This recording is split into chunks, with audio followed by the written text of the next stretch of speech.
विधानसभा चुनाव से पहले बीजेपी छोड़ कांग्रेस में शामिल हुए कर्नाटक के पूर्व सीएम जगदीश शेट्टार ने ऐसी भविष्यवाणी की है जिसके बाद बीजेपी खेमे में टेंशन बढ़ गई है।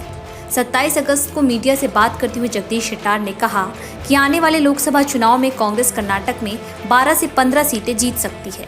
मौजूदा राजनीतिक परिदृश्य को देखते हुए अगर कांग्रेस पार्टी 15 से अधिक सीटें जीत जाए तो किसी को आश्चर्य नहीं होना चाहिए। जगदीश शेट्टार ने बीजेपी पर निशाना साधते हुए यहाँ तक कहा कि कर्नाटक में बीजेपी के पास चेहरा और नेता दोनों का अभाव है। शेट्टार ने कहा कि कर्नाटक में बीजेपी जिस स्थिति से गुजर रही है उससे पता चलता है कि वो बिना नेता के है। यही कारण है कि अब तक नया प्रदेश अध्यक्ष नहीं चुन पाई है। राज्य में भाजपा की स्थिति बहुत खराब है। भाजपा राज्य में नेतृत्व संकट का सामना कर रही है और उसके कई नेता सबसे पुरानी पार्टी में शामिल होने के लिए कांग्रेस से संपर्क कर रहे हैं। आने वाले दिनों में राज्य में बीजेपी की स्थिति और खराब हो सकती है।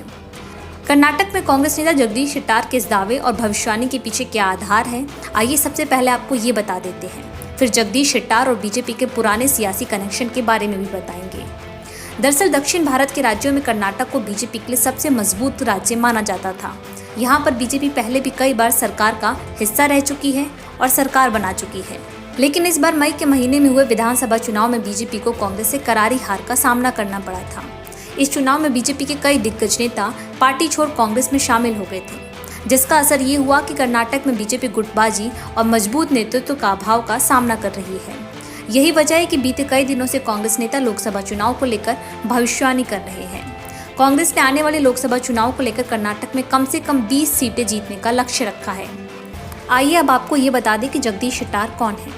जगदीश शेट्टार कर्नाटक के मुख्यमंत्री रह चुके हैं। हालांकि उनका कार्यकाल काफी छोटा था और ये करीब 11 महीने का ही था। जगदीश शेट्टार 12 जुलाई 2012 को कर्नाटक के मुख्यमंत्री बने थे, जबकि 13 मई 2013 को उन्होंने इस्तीफा दे दिया था। 2013 में बीजेपी कर्नाटक में सत्ता से बाहर हो गई थी। इसके बाद जगदीश शेट्टार को इस्तीफा देना पड़ा था। जगदीश शेट्टार शुरू से ही बीजेपी के साथ जुड़े रहे और उनका परिवार भी जनसंघ के समय से ही संघ के साथ रहा। लेकिन 2023 के विधानसभा चुनाव में वो हुबली धारवाड़ सीट से विधानसभा चुनाव लड़ना चाहते थे, लेकिन बीजेपी ने उन्हें टिकट नहीं दिया। जगदीश शेट्टार ने कई बार कहा कि वो आखिरी बार चुनाव लड़ना चाहते हैं, लेकिन बीजेपी ने उन्हें टिकट से वंचित कर दिया, जिसके बाद जगदीश शेट्टार कांग्रेस पार्टी में शामिल हो गए थे। इसके बाद कांग्रेस पार्टी ने जगदीश शेट्टार को कर्नाटक विधान परिषद उपचुनाव में उम्मीदवार बनाया, जिसमें शेट्टार को जीत मिली।